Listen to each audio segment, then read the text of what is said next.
I'm Dr. Thomas Maples, and welcome back to A Sacred Journey.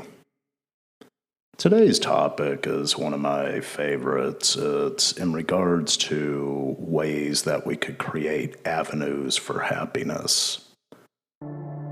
The topic we'll explore is how can we feasibly create a sense of peace, a sense of calm within, especially when it seems that there's so much dark information that surrounds us and is pushed at us at any given moment during the week.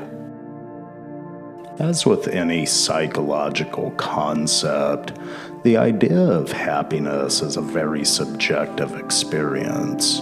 What creates happiness for me may not create happiness for you, and what creates happiness for the masses may not be enough or maybe too much to create happiness for the individual. And so, first and foremost, we have to see the subjective nature of this construct, this emotion that's present, so that we could begin to understand ways that we could cultivate happiness within, outside of the social dynamics that are readily apparent and affluent in our lives, especially in regards to information overload that seems very prevalent these days. As we take into account the subjective nature of the emotion itself, what makes me happy, part of the constructs that elicit happiness is our ability to perceive in the moment those nuances that happen both internally and externally within the environment and the self, and begin to bridge the gap between these constructs to find those moments in time where some behavior, some external force, maybe it's the smile of a child or seeing a loved one for the first time in a long time, or my favorite that I recently experienced of going to the airport and seeing just the love and the kindness of individuals when they greet each other hello after a long trip or say goodbye as they get ready to move on to their next destination. These aspects create those moments of happiness that get bridged into the memory and can create movement from which the environment and the internal aspect of self could coincide to elicit more positive feelings from within. Now, the environment may give us many meadows in which to wander, especially as it relates to information purposes. However, it's up to us to see within each environment the aspects of what can create those momentary elated feelings, that momentary positive that begins to pull out of the emotion itself. So in today's quote, I'm taken back to Ralph Waldo Emerson, who says, "Many eyes go through the meadow, but few see the flowers within it." Now this is important because many eyes may go through the meadow, but it's really up to us to see the moments of inner peace, the moments of happiness that can be created, even if the meadow does not seem to have flowers. However, the ability to see the flowers, again, is a subjective experience. It's dependent upon our perception in time. Now, there may be flowers or there may be weeds, but even in taking my dog for a walk in the morning, I begin to see that the weeds within themselves actually have budding flowers. They may be thorny, they may not be the most attractive of flowers, they may be wild by nature, but nevertheless they are flowers. And if you could begin to perceive the beauty even amongst the weeds that are present, you begin to give yourself the capacity to find moments of happiness, even in tasks that may seem arduous physically or psychologically. And so today's quote, "With many eyes going through the meadow, but few see the flowers in it," by Ralph Waldo Emerson, is a great starting point by which we're going to begin to examine ways that we could create perceptions of happiness. Now, first off, it's imperative to define the emotion of happiness for what it is. Like all emotions, happiness is a neutral event.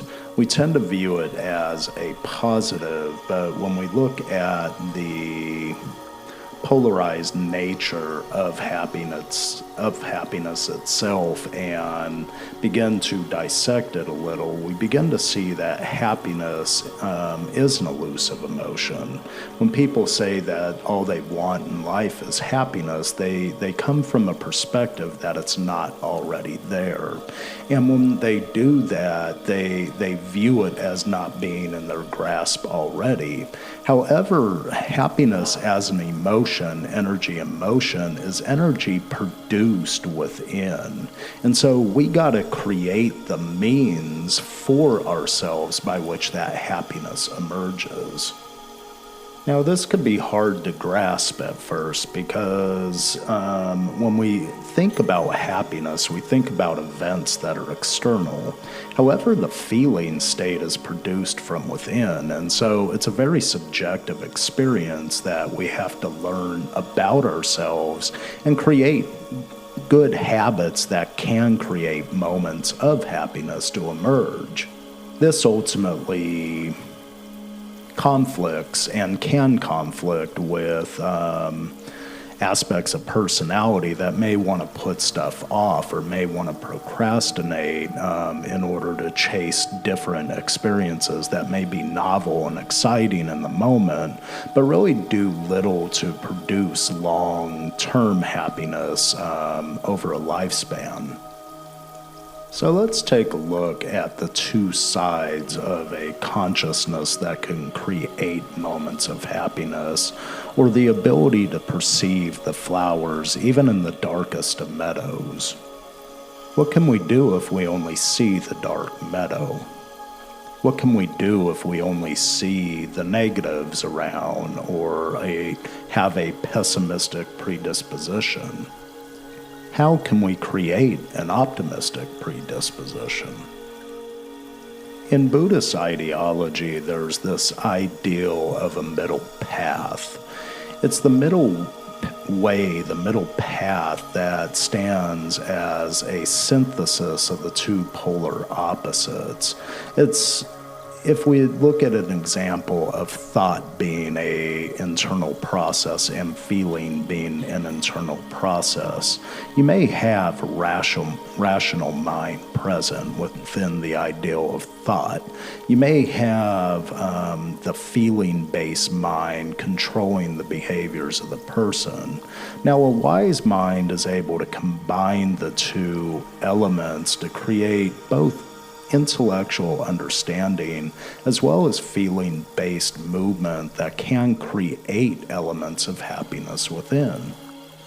This ideal is common not only in Eastern philosophies such as Buddhism and Eastern psychologies, it's also common to more Western ideologies that examine the Eastern philosophy, such as DBT and other monistic therapies that can assist an individual in learning how to cultivate wise mind by combining elements of both rationale and feeling to create movement towards one's capacity to advance towards their dream. This ties into the ideal of self-actualization. However, in order to self-actualize, we first must learn how to navigate the vehicle we've been given called this life.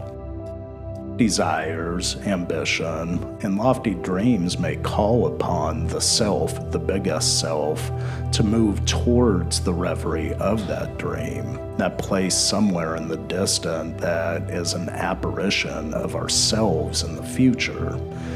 But this is dependent upon the self that is in the present moment, that is willing to work towards that dream's capacity. The working agent within this context is the ego that we use to create that hat or those hats that we wear on any given day to handle our existence and handle the reality the environment may hand us at any given moment. While the self may not be in reality at this present moment, the ego and the self nevertheless exist as psychic phenomenon that helps ground us in the present moment as we begin to move ourselves to some future goal, some future dream yet to be attained. And it is the ego that, those masks that help prompt our journey forward, that allow us to handle and adapt to social expectations, social positions, and our need to be identified and or even labeled for positive or negative effect as a means to fit within a hierarchical system by which we participate. What self am I to become? Who am I? These are ontological questions that not only relate to dreams that are possible, but also to our current reality as it exists in this moment. And as always, you may hear the birds in the background. They have a mind of their own as they're looking to become their higher self and learn their language through repetition. So I hope you enjoy, even though it may be distracting at times. Nevertheless, in the question of what self am I to become, or who am I, in these questions we will often find those hard-to-find flowers that exist in the meadow, those ghosts in the machine, or even the hot glowing cinders left over from the heap of ash we've created as a byproduct of the life we've lived thus far. Now, the realization of self, or what Carl Jung called self-realization, is an elusive and a dynamic state simultaneously. Much like happiness, it is cultivated through vision and nurtured into reality. As in life, we are called to find ourselves, and no sooner do we begin to ask the questions that are important to us, such as who am I, or those ontological questions that drive our development. It is at that moment that we are faced with equally opposing yet dynamic forces that play upon the psyche to promote our individual growth. In creating happiness, we must strive towards cultivating the meadow of life. We must nurture those flowers, those inner burning cinders that will one day become the moments of joy we reflect upon during the winter of life. When we are in spring, the time of the flowers blooming, we face a time of rejuvenation, new life, new goals, maybe even new dreams. Spring is a time of rebirth, allowing us to rekindle those dreams, friends, and even ambitions that may have been put away but not lost forever. What can we do to see the flowers within the meadow? Well, let's take a look. Get a piece of paper and a pen or your computer and open a file, and let's create a journal towards our happiness habits. What we want to do first is identify pleasurable activities. Make a list of all the things that bring you pleasure in life. This could be going to the gym, going for a walk, having a dinner with your spouse, doing something creative like drawing or creating a musical piece or a podcast or even a video if that's what suits you. Maybe you're social and you want to go for a visit to a friend or go to a movie with a friend.